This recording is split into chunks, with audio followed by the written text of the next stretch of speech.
Friends, இன்றைக்கி வந்து நம்ம உருளைக்கிழங்கு போண்டு தான் செய்ய போகிறோம்.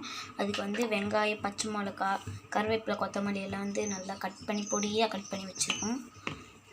இங்கே கடலை மாவு வந்து போண்டாக்கு வந்து கடலை மாவு தேவை, கடலை மாவு வந்து வச்சுருக்கோம் ஜெலிச்சு. நீங்கள் பாருங்கள், உருளைக்கிழங்கு வந்து வேக வச்சு தோலில் உரித்து வச்சுருக்கோம். இப்போ வந்து தாளிக்க போகிறோம். அதுக்கு வந்து கடாயில் எண்ணெய் ஊற்றி வச்சு செய்ய ஆரம்பிக்கலாம். கடாயில் வந்து எண்ணெய் நல்லா காயணும். நல்லா காய்ச்சின்னு பார்க்கலாம். இப்போ வந்து சோம்பு போட போகிறோம்.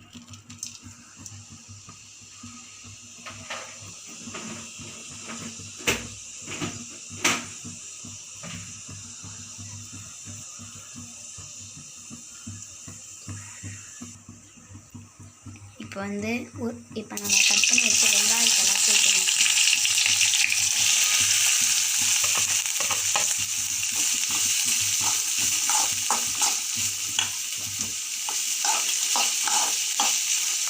இப்போ வந்து பெருங்காயத்தூள் போட்டுக்கலாம். தேவையான அளவுக்கு போட்டுக்கலாம். அதுக்கப்புறம் வந்து மஞ்சள் பொடி போட்டுக்கலாம். ஒரு 2 டேபிள் ஸ்பூன் அளவுக்கு மஞ்சள் பொடி போட்டுக்கலாம். போட்டுட்டு நல்லா இப்போ கலர ஆரம்பிக்கும்.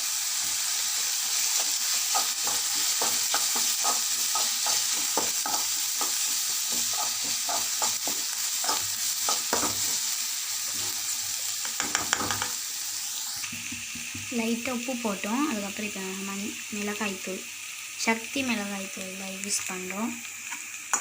இப்போ நல்லா காரமாகவும் இருக்கும், கொஞ்சம் கலரும் வரும். வீட்டு மிளகாய்த்தூள் தேவைன்னா நீங்கள் வீட்டு மிளகாய்த்தூளே யூஸ் பண்ணிக்கலாம். நல்லா கலந்துக்கலாம். இப்போ வந்து இதில் நம்ம உருளைக்கிழங்கு மெசேஜ் வச்சோம்ல, அதை போட போகிறோம். கொஞ்சம் கொஞ்சமாக போட்டுக்கலாம் உருளைக்கிழங்கு.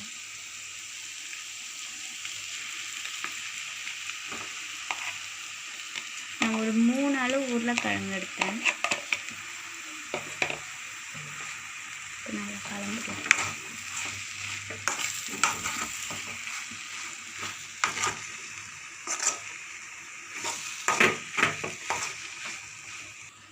இப்போ மசாலா ரெடி ஆகிடுச்சு. இப்போ நம்ம மாவு கலந்து வச்சுக்கலாம். பாருங்கள், நம்ம இதில் எப்பவுமே கடலை மாவு, அரிசி மாவு போட்டிருக்கோம். இப்போ இதில் கொஞ்சமாக உப்பு போட்டுக்கலாம். கொஞ்சமாக சோடா மாவு ஆட் பண்ணிக்கலாம். கலருக்காக கலர் கேசரி பவுட்ரு நான் வந்து ஆரஞ்சு கலர் வச்சுருக்கேன். உங்களுக்கு எந்த கலர் வேணுமோ அந்த கலர் யூஸ் பண்ணிக்கலாம்.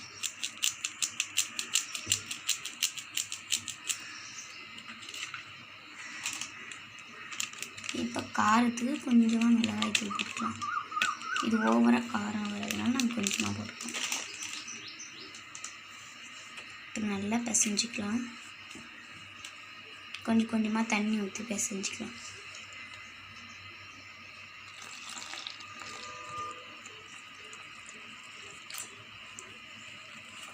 பாருங்கள், கலரும் போதே கலர் வந்து நல்லா வர ஆரம்பிக்கும்.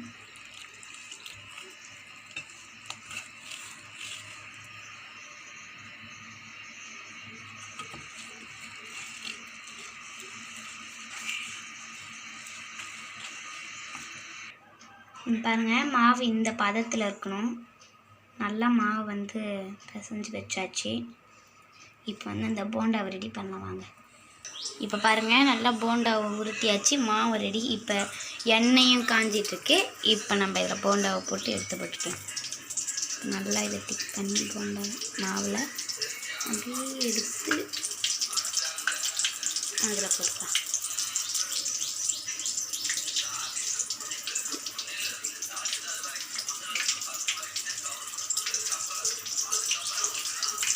இந்த ஸ்நாக்ஸ் ரொம்ப சூப்பராக இருக்கும். இதுக்கு முன்னாடி கூட நாங்கள் ட்ரை பண்ணி பார்த்துருக்கோம். நீங்களும் இதை ட்ரை பண்ணுங்கள், ரொம்ப நல்லாயிருக்கும். வீட்டில் உருளைக்கிழங்கு இருந்தால் இது ஸ்நாக்ஸ் மாதிரி பசங்களுக்கு செஞ்சு கொடுங்க, நல்லாயிருக்கும். விரும்பி சாப்பிடுவாங்க இந்த ஸ்நாக்ஸை. உருளைக்கிழங்கு பிடிக்காதவங்களுக்கு கூட இதை பிடிக்கும். இங்கே பாருங்கள், இந்தமாரி நல்லா கோல்டன் ப்ரௌனாக வரணும். எவ்வளோ அழகாக, எவ்வளோ கலராக இருக்குது பாருங்கள். இதை அப்படியே எடுத்துக்கலாம்.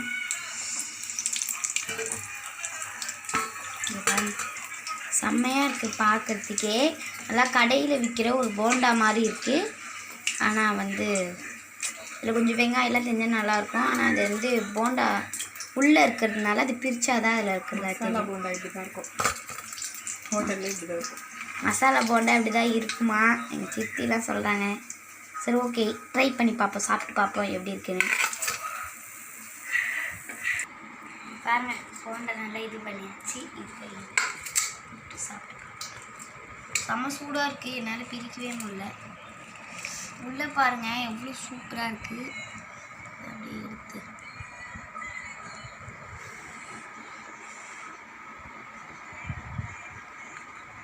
நல்லாயிருக்கு.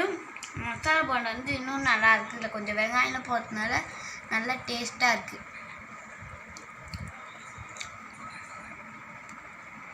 இது நீங்கள் ட்ரை பண்ணி பாருங்கள் வீட்டில், உண்மையிலே நல்லாயிருக்கும், ரொம்ப நல்லாயிருக்கு.